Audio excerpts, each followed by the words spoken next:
नमस्कार, मेरा नाम डॉक्टर लिपिका मेहता है। थायराइड में कंसीव कैसे करें उसकी कुछ टिप्स मैं आज आपको देने वाली हूँ।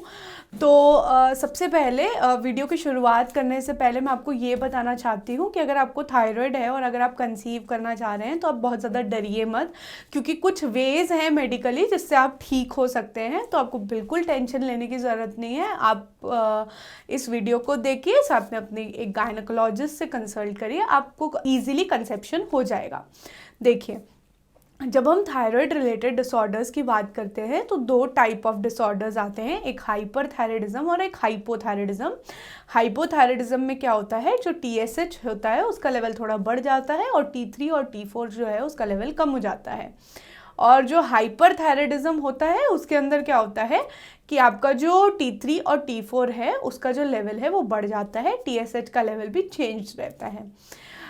जब आपको थायराइड रिलेटेड डिसऑर्डर्स होते हैं तो अक्सर या तो आप वेट गेन कर लेते हैं या आप वेट लॉस कर लेते हैं, और एज अ फीमेल आपको बहुत सारे मेंस्ट्रुअल ट्रबल्स भी महसूस होते होंगे। कभी कुछ लोगों में बहुत ज़्यादा मेनोरेजिया या PCOD की दिक्कतें ये सब महसूस होती हैं।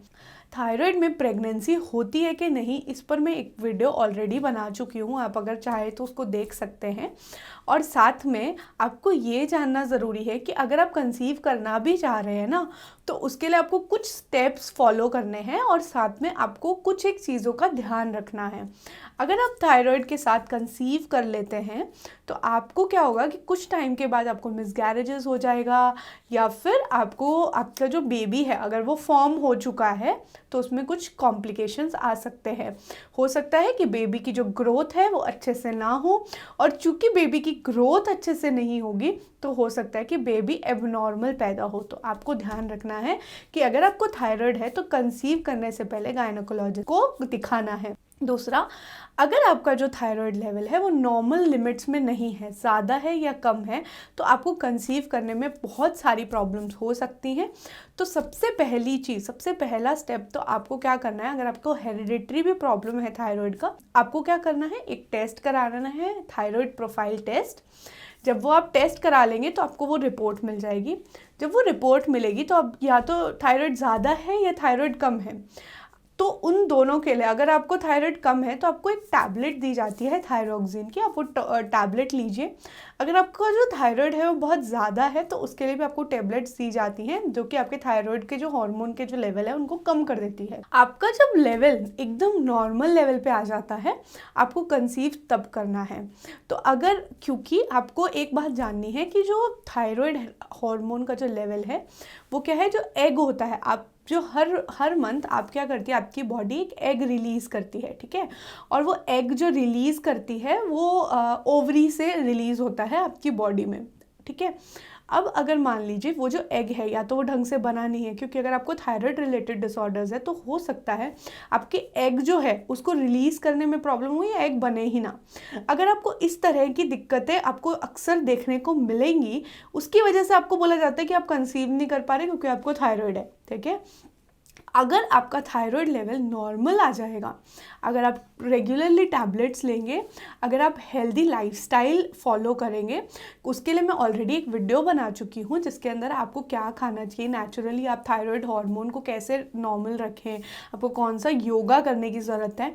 अब अगर रेगुलर डाइट, एक्सरसाइज और योगा करें और साथ में आपकी जो थायराइड की जो मेडिकेशंस हैं अगर आप वो रेगुलर लेंगे तो आपका जो लेवल है वो थायराइड का नॉर्मल आ जाएगा।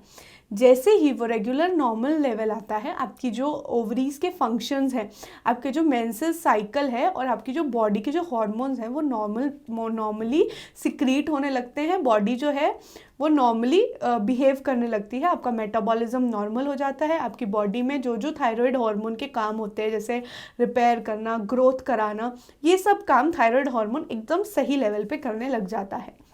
जब आपका थायराइड लेवल नॉर्मल पर आ गया है उस टाइम पर आप प्रेगनेंसी कंसीव कर सकते हैं।